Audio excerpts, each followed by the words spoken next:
الرحمن الرحیم قال اللہ تبارک و تعالی فی الکلام المجید والفرقان الحمید ان هذا القرآن يهدي للتي هي اقوم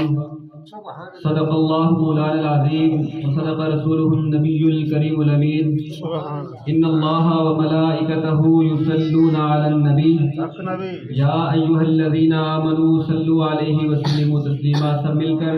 آقا کریم علیہ الصلوۃ والسلام کی بارگاہ اقدس میں درود و سلام کا نذرانہ پیش کریں۔ الصلاۃ والسلام علیک یا رسول اللہ،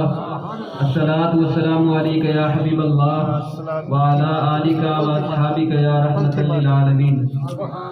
مولاي صل وسلم دائما ابدا على حبيبك خير الخلق كلهم۔ جب اشک کے دریا میں الفاظ رواں ہوں گے،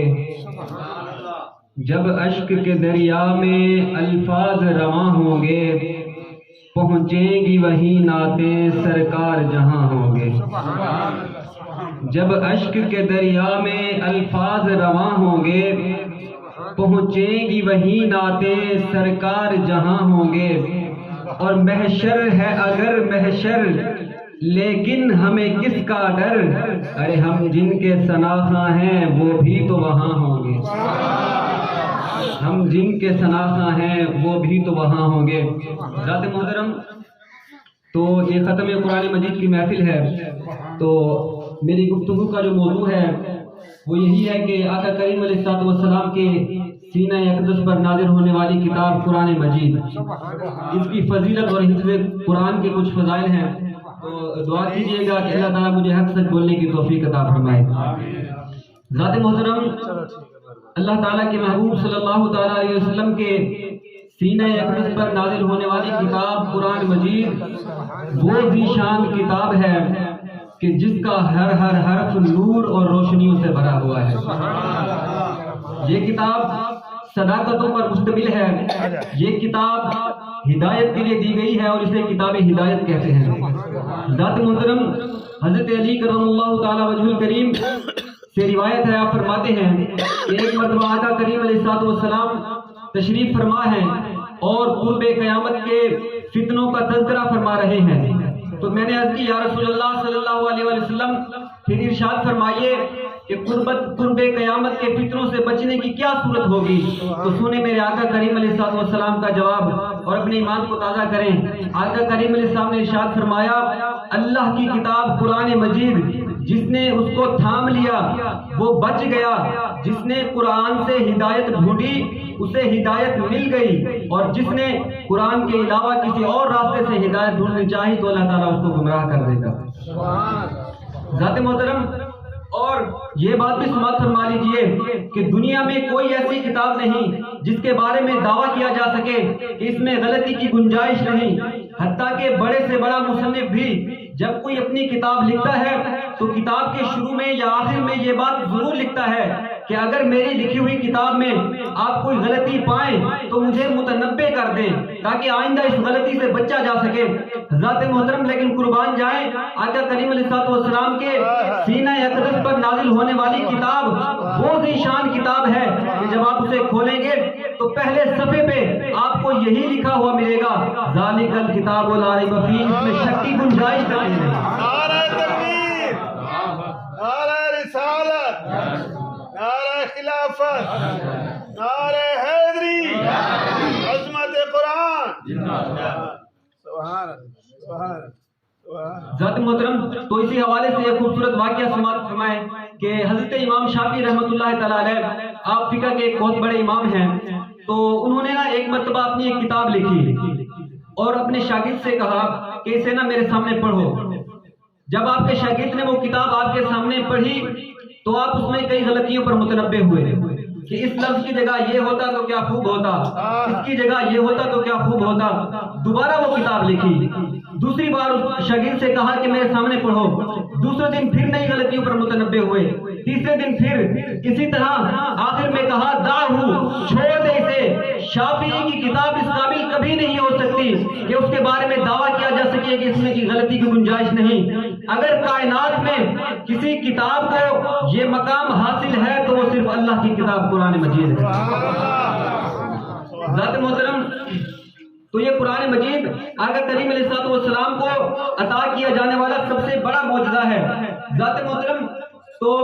اللہ تبارک و تعالیٰ نے انبیاء کو جو معجزات عطا فرمائے، معجزات عطا فرمانے میں عادت باری تعالیٰ اس طرح نہیں کہ ہر نبی کو اس کے دور کے مطابق معجزہ عطا کیا جاتا رہا۔ مثال کے طور پر حضرت داؤد علیہ السلام کی جب باری آئی تو آپ کے دور میں لوہے کی صنعت عروج پر تھی، لوگ لوہے سے طرح طرح کی چیزیں بناتے، جنگی ساز و سامان بناتے اور اپنی ضروریات کو پورا کرتے۔ تو اللہ تعالیٰ نے ان کا غرور توڑنے کے لیے حضرت داؤد علیہ السلام کو جو معجزہ عطا فرمایا وہ لوہے پر قدرت تھی۔ لوگوں کو جب لوہے سے کوئی چیزیں بنانی ہوتی تو پہلے اسے آگ میں ڈالتے، گرم کرتے، پھر اس سے چیزیں بناتے، لیکن حضرت داؤد علیہ السلام لوہے کو ہاتھ میں لیتے تو وہ موم کی طرح بن جاتا، آپ اس سے جو چیز بھی بنانا چاہتے بنا لیتے۔ اسی طرح حضرت یوسف علیہ السلام کے دور میں حسن کا دور تھا، بڑے سے بڑے لوگ حسین رہتے تھے، حسن کی منڈیاں لگتی تھی، تو اللہ تعالیٰ نے ان کا غرور توڑنے کے لیے حضرت یوسف علیہ السلام کو معجزہ حسن عطا فرمایا۔ اسی طرح حضرت موسیٰ علیہ السلام کے دور میں جادوگری کا دور عروج پر تھا، بڑے سے بڑے جادوگر رہتے تھے، گھر میں بڑے سے بڑا جادوگر رہتا تھا، جادوگری کے مقابلے ہوتے تھے، تو اللہ تعالیٰ نے حضرت موسیٰ علیہ السلام کو جو معجزہ عطا فرمایا وہ آپ کا کرشماتی عصا تھا، کبھی آپ اس سے پتے جاڑتے، کبھی آپ اس سے سہارا لیتے، تو اسی طرح ہر نبی کو اس کے دور کے مطابق معجزہ عطا کیا جاتا رہا۔ اسی طرح حضرت عیسیٰ علیہ السلام کے دور کی بات کریں تو حضرت عیسیٰ علیہ السلام کے دور میں طب نے درجہ کمال حاصل کر لیا تھا، ہر بیماری کا علاج اور اس کی تشخیص کر لیتے تھے، لیکن 3 بیماریوں کا ان کے پاس علاج نہیں تھا۔ ایک تو وہ مادرزاد اندھے کو بینائی عطا نہیں کر سکتے تھے، اور دوسرا وہ کوڑی کو ٹھیک نہیں کر سکتے تھے، اور تیسرا ان کے پاس موت کا علاج نہیں تھا۔ تو اللہ تعالیٰ نے حضرت عیسیٰ علیہ السلام کو جو معجزہ عطا فرمایا وہ یہ تھا کہ آپ مادرزاد اندھے کی آنکھوں پر ہاتھ رکھتے تو اس کی آنکھوں میں بینائی آ جاتی، آپ کوڑی کے اوپر ہاتھ رکھتے تو وہ شفا یاب ہو جاتا، آپ ہزاروں سال مرے ہوئے مردے کی قبر پر ہاتھ رکھتے تو وہ زندہ ہو جاتا۔ اسی طرح جب میرے آقا کریم علیہ السلام کی باری آئی تو عرب میں زبان و بیان کا دور عروج پر تھا،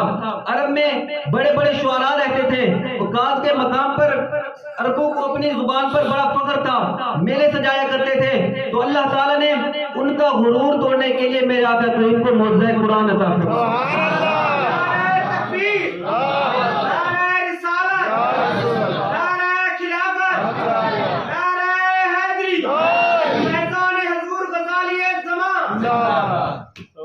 تو اللہ تعالیٰ نے میرے آقا کریم علیہ السلام کو معجزہ قرآن سے نوازا، اور پھر عربوں کو چیلنج کہا گیا کہ تم خود کو بڑے فصیح و بلیغ سمجھتے ہو تو لاؤ اس کی مثل ایک سورت ہلا کر دکھاؤ، سورت نہ ایک آیت ہلا کر دکھاؤ، تو کوئی نہ لا سکا۔ ذات محترم، تو یہ تھا میرے آقا کریم علیہ السلام پر جو سب سے بڑا معجزہ آپ کو عطا کیا گیا قرآن مجید۔ تو یہ قرآن مجید کا تھوڑا سا تعارف تھا۔ دعا ہے اللہ تبارک و تعالیٰ میرے چند کلمات کو اپنی اور اپنے حبیب کریم علیہ السلام کی بارگاہ میں قبول و منظور فرمائے، آمین۔ وآخر دعوانا